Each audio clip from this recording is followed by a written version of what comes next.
Women's Day is like celebrating the power.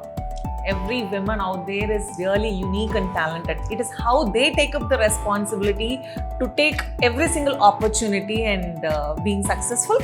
It depends on the person.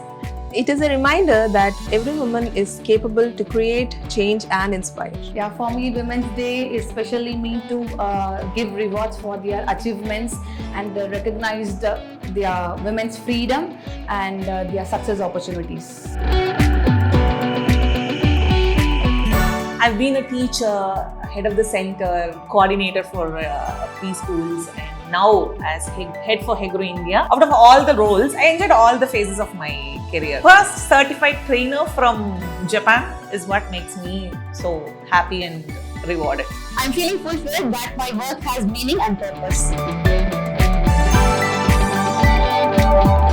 As an educator, to get challenge stereotype, encourage young minds, help both genders, boys and girls, to make them realize that talent matters, not gender. I get to see children unlock their fullest potential, creativity and thinking out of the box. It's amazing.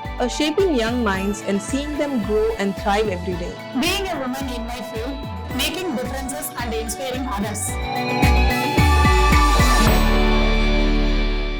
I think our employees count will be the answer for this, as more women are working here and we are focused on women empowerment as well. So I don't think we have already been in the phase where we are in the state to uplifting each other. I would suggest to have a collaborative environment rather than competitive environment.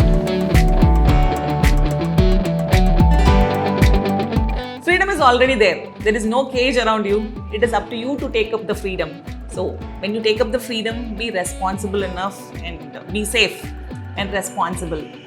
When you want something in your life, work for it and make yourself deserving to achieve it. So according to me, that freedom is equal for everyone. So we don't have to particularly focus on women freedom. Like letting them do whatever they want is actually a real freedom for a woman. I believe that freedom is not something which you acquire. It is something which you create for yourself, for comfort zone and for your growth with more confidence. Make your own choices, follow your heart. I used to say always, women should be super bold, super confident every day, everywhere, wherever she is. She should have that boldness with her to talk and speak out for her and stand for her every day. So the people who are coming now should have the boldness and confidence mainly